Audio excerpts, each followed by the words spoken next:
Shalom saudara sekalian, para pemirsa dari Aruna juga Official Channel. Tuhan berkati berlimpah-limpah. Apa kabar? Saya percaya bahwa Anda dan saya sedang mengalami satu perjumpaan yang indah bersama dengan Tuhan. Bapak saudara sekalian, saya sudah meninggalkan 4.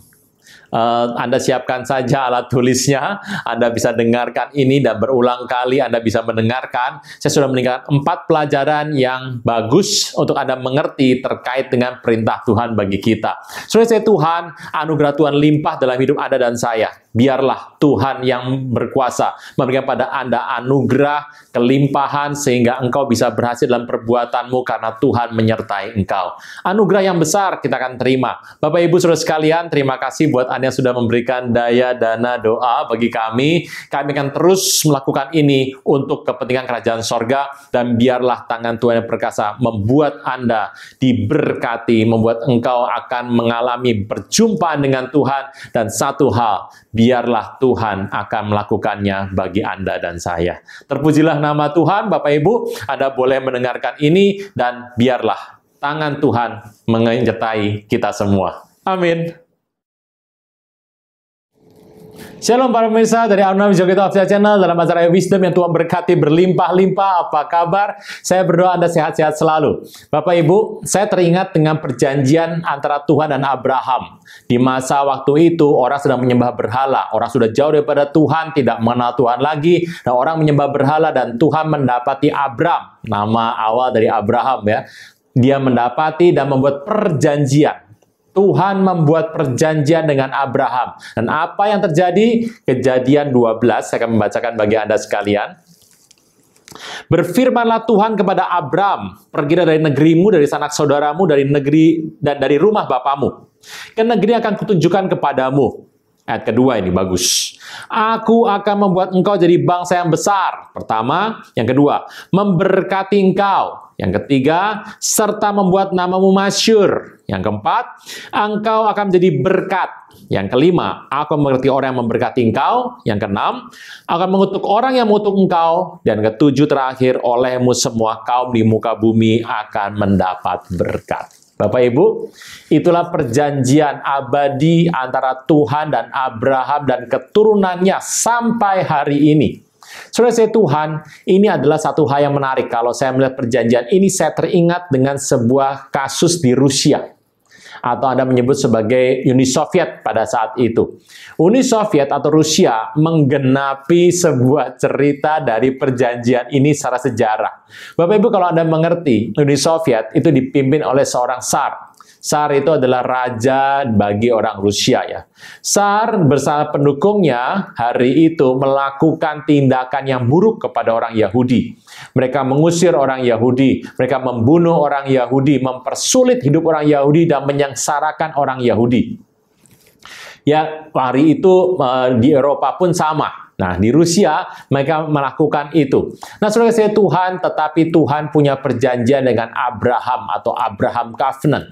Perjanjian itu tetap dilakukan. Nah, firman Tuhan berkata waktu Tsarnya melakukan yang buruk pada Yahudi, Alkitab berkata, barang siapa mengutuk engkau akan dikutuk. Jangan tunda menerima Yesus. Hanya Yesus yang sanggup melepaskan Anda dari kesalahan dan dosa. Selalu ada waktu bagi Dia, tetapi tidak selalu ada waktu bagi Anda. Mari, ikuti saya mengucapkan doa berikut dengan yakin. Tuhan Yesus, ampuni semua kesalahan dan dosaku. Saat ini dengan sadar dan rela, aku mengundang Engkau sebagai Tuhan, Raja, dan Juru Selamat hidupku. Terima kasih Tuhan Yesus untuk namaku telah dicatat dalam kitab kehidupan. Amin. Anda mengerti, Tsar ini beserta pendukungnya dijatuhkan dalam sebuah revolusi. Anda mengerti revolusi Bolshevik waktu itu menjatuhkan Tsar, dan hari itu berubahlah menjadi Rusia yang baru, Uni Soviet yang baru. Nah, Bapak Ibu Saudara sekalian, kita mengerti, Tsar melakukan hal yang buruk kepada orang Israel dan dijatuhkan dan tidak ada lagi. Dia dibunuh dan diganti, dan hari itu Uni Soviet menjadi komunis. Nah, Bapak Ibu, kalau Anda melihat, tetapi waktu Uni Soviet menjadi komunis, hari itu masih melakukan apa yang dibuat oleh Tsar. Apa yang terjadi dalam kondisi ini? Uni Soviet waktu itu melakukan peperangan dalam Perang Dunia Kedua. Uni Soviet melawan Hitler. Hitler adalah musuh utama orang Yahudi. Dia membantai Yahudi, menyengsarakan orang Yahudi, dan melakukan tindakan yang keji bagi orang Yahudi. Anda mengerti peristiwa Holocaust. Holocaust itu dibuat oleh Hitler dan itu menghancurkan dan meremukkan orang Yahudi begitu banyak sekali. Anda mengerti peristiwa itu adalah peristiwa yang dikenang di sejarah sepanjang segala masa. Nah, Bapak Ibu, apa yang terjadi dalam Perang Dunia Kedua? Hari itu Rusia melawan Hitler. Apa yang terjadi? Hitler kalah. Bapak Ibu, Hitler kalah dan hari itu Rusia menjadi pemimpin negara 5 besar di muka bumi, salah satunya adalah Rusia. Tsar sudah jatuh, waktu menjadi komunis, dia tidak melakukan yang sebaliknya, tetapi dia malah melakukan penganiayaan terhadap orang Yahudi. Firman Tuhan tidak pernah bisa dibatalkan. Firman Tuhan kepada Abraham ini jelas, barang siapa memberkati engkau akan diberkati, tapi barang siapa mengutuk engkau akan dikutuk. Nah, Bapak Ibu Saudara sekalian, dalam perjalanan waktu kemudian, Uni Soviet menjadi komunis dan menjadi besar, dan secara militer, waktu dia sudah mengalahkan Hitler, secara militer Uni Soviet menjadi sangat besar. Kita mengerti hari itu ada bagian barat, ada bagian timur, ada Roma Barat, Roma Timur. Anda mengerti Roma Timur itu adalah Rusia dan negara-negara pendukungnya. Saudara mengerti bahwa Roma Barat adalah NATO ya. Nah, Bapak Ibu, dari dua sisi ini muncullah kekuatan dunia. Tetapi tindakan kepada orang Yahudi masih belum selesai. Mereka masih melakukan hal yang dilakukan oleh Tsar pada zaman Perang Dunia Kedua, dan pada zaman Tsar mereka masih melakukan penghinaan, mereka masih menekan orang Yahudi dan menjaga orang Yahudi sebagai tawanan. Apa yang terjadi? Firman Tuhan mengatakan, saya akan membacakan Ulangan 7 ayat 9.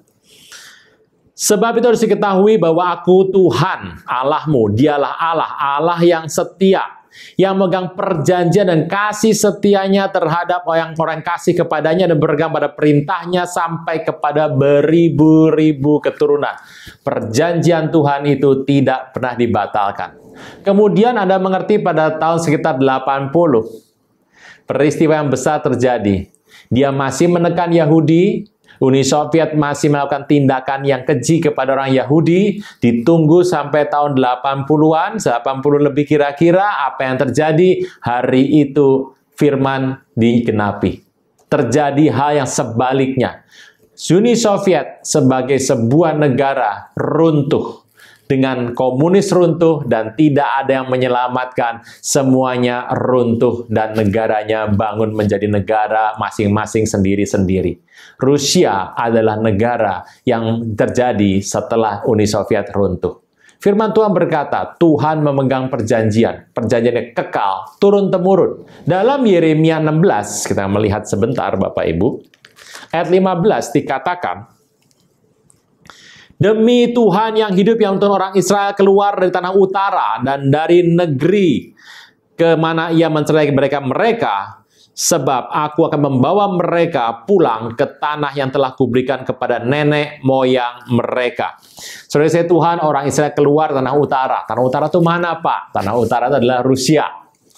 Dia keluar dan itu terjadi pada tahun 80-an, 85, 90-an dan terus sampai hari ini. Hari itu terjadi apa yang Tuhan katakan. Orang Yahudi keluar dari Rusia dan pulang ke Israel. Aliyah terjadi. Firman Tuhan berkata tidak pernah terlalu cepat, tidak pernah terlambat. Rusia, Uni Soviet dari Tsar menjadi komunis. Komunis dia berperang melawan Hitler dan menang. Dan Tuhan memberkati itu. Tetapi karena sikap terhadap orang Yahudi tidak berubah, yang terjadi adalah Uni Soviet dihancurkan dan komunis diratakan. Firman Tuhan ini adalah merupakan sebuah ingatan kepada Anda dan saya. Rusia, kasus Rusia, itu mengatakan dengan jelas bahwa firman Tuhan telah digenapi. Melepaskan orang Yahudi keluar dan Yahudi merdeka dari negara di utara. Saudara saya Tuhan, Rusia yang sekarang Berbeda dengan Rusia yang dahulu, berbeda dengan masa Tsar, dan berbeda dengan masa Uni Soviet komunis yang masa dulu. Rusia yang sekarang sudah menjadi negara yang terbuka. Memang Rusia yang sekarang adalah tetap negara komunis, tetapi cara hidupnya sudah berbeda. Komunis dinilai dengan cara yang berbeda dengan yang dari dahulu. Bapak Ibu Saudara sekalian, firman itu menjadikan sebuah tanda bagi Anda dan saya. Engkau memegang perjanjian Abraham karena pertobatan oleh Yesus Kristus Tuhan. Tetapi firman itu tidak pernah beralih daripadamu. Barang siapa orang yang mengutuk engkau akan dikutuk. Barang siapa memberkati engkau akan diberkati. Firman Tuhan ini adalah bagi Anda dan bagi saya. Apakah kita masih tetap ikut Tuhan? Apakah kita masih dekat dengan Tuhan? Apakah kita masih menyembah pada Dia? Ketahuilah, perjanjian ini Tuhan buat. Kita yang bertobat penerima Tuhan Yesus, hari itu, Anda dan saya, walau kulit kita, darah kita adalah bukan dari Yahudi, tetapi Anda mengerti, darah kita dan tubuh kita, daging kita telah diselamatkan oleh Tuhan Yesus. Roh, jiwa, tubuh Anda diselamatkan oleh Tuhan Yesus yang menjadi kekal selama-lamanya. Terpujilah nama Tuhan. Setelah kita mengerti firman itu, kita mengakui Tuhan berpegang teguh pada perjanjiannya. Dan itulah bagi Anda dan bagi saya. Terpujilah nama Tuhan. Shalom.